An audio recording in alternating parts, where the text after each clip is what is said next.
ఇక mega brother Nagababu తనతో పాటు సమానంగా పనిచేశారన్నారు పవన్ కళ్యాణ్. మీడియాతో ఇష్టాగోష్ఠిగా మాట్లాడిన ఆయన నలుగురు మంత్రుల్లో ముగ్గురు ఒకే కులం అనే వాదన సరికాదన్నారు. నాగబాబును ఎంపీ అభ్యర్థిగా ప్రకటించి మళ్లీ వెనక్కి తీసుకున్నట్లు గుర్తు చేశారు. కుటుంబం అంటే హరిప్రసాద్ కంటే ముందు నాగబాబుకు ఇవ్వాల్సి ఉంటుందన్నారు. కాబట్టి వారసత్వ రాజకీయాలు అనడం సరికాదన్నారు పవన్. నాగబాబు చాలా అవకాశాలు కోల్పోయారని చెప్పారు. నాగబాబును ముందుగా ఎమ్మెల్సీగా ఎంపిక చేస్తామని, మంత్రి పదవి అనేది తర్వాత నిర్ణయిస్తామన్నారు. ఇక్కడ కులం బంధు ప్రీతి కాదు, పనిమంతుడా కాదా అన్నది తెలుసుకోవాలన్నారు. తమకు బ్యాక్గ్రౌండ్ లేకపోయినా అన్నయ్య సొంతంగా ఎదిగారన్నారు.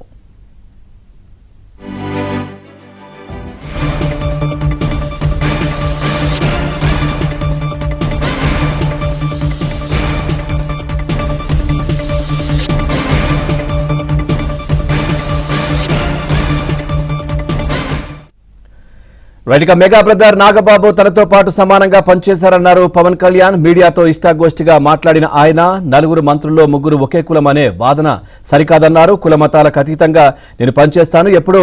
అయితే ఏదైతే మంత్రివర్గంలో ఉన్నటువంటి కందుల దుర్గేష్ కులం ఏంటో నాకు ఇప్పటి వరకు కూడా తెలియదంటూ కూడా ప్రస్తావించిన పరిస్థితి.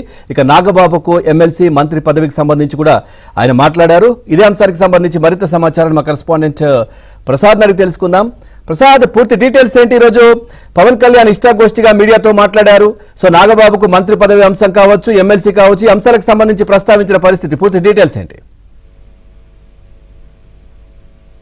పవన్ ఏదైతే డిప్యూటీ సీఎం పవన్ కళ్యాణ్ ఈరోజు మీడియాతో చిట్ చాట్ చేయడం జరిగింది. ఈ చిట్ చాట్ లో అనేక అంశాలు ఆయన ప్రస్తావించడం కూడా జరిగింది. ప్రధానంగా చూస్తే కనుక అల్లు అర్జున్ సినిమా పుష్ప 2తో పాటు పేరున్నాని సంబంధించిన బియ్యం కుంభకోణం సంబంధించిన అంశంతో పాటు ఏదైతే పవన్ కళ్యాణ్ సోదరు నాగబాబు వ్యవహారం కూడా ఆయన ప్రధానంగా ప్రస్తావించారని చెప్పుకోవచ్చు. ఎందుకంటే ప్రధానంగా చూస్తే కనుక నాగబాబుకు మంత్రి పదవిపై పవన్ కళ్యాణ్ కొన్ని కీలకమైన వ్యాఖ్యలు కూడా చేశారు. ఎందుకంటే ఆయన తాను ఎంతగా ఈ పార్టీలో పనిచేశారో అదే స్థాయిలో నాగబాబు కూడా పనిచేశారని చెప్పి అది ప్రతి ఒక్కరు గుర్తు పెట్టుకోవాలని కూడా ఆయన ప్రస్తావించినట్టు తెలుస్తుంది. నాగబాబు నాతో పాటు పనిచేశారు, నాకంటే ఎక్కువ కూడా కొన్ని సందర్భాల్లో చేసిన పరిస్థితి అయితే నెలకొంది. అయితే ఆయన ముందు ఎమ్మెల్సీగా అయిన తర్వాతే ఆయనకు మంత్రి పదవి చేస్తాము.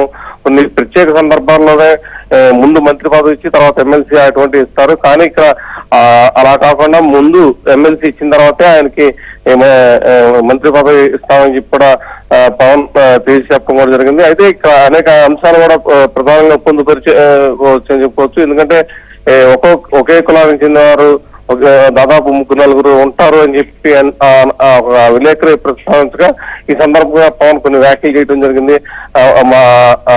తన పార్టీలో ఉన్న కందుల దుర్గేష్ ఇప్పటి వరకు ఏ కులస్తులో తనకు తెలియదంటూ కూడా ఆయన వ్యాఖ్యలు చేశారు. అయితే మనం అక్కడ కులం ప్రాతిపదికన ఏ చూడకూడదు, వాళ్ళు పనిమంతుల మా పార్టీకి ఎలా ఉపయోగపడ్డారనేదే ప్రధానంగా మనం చూడాల్సిన అంశం పరిగణించుకోవాలని చెప్పారు.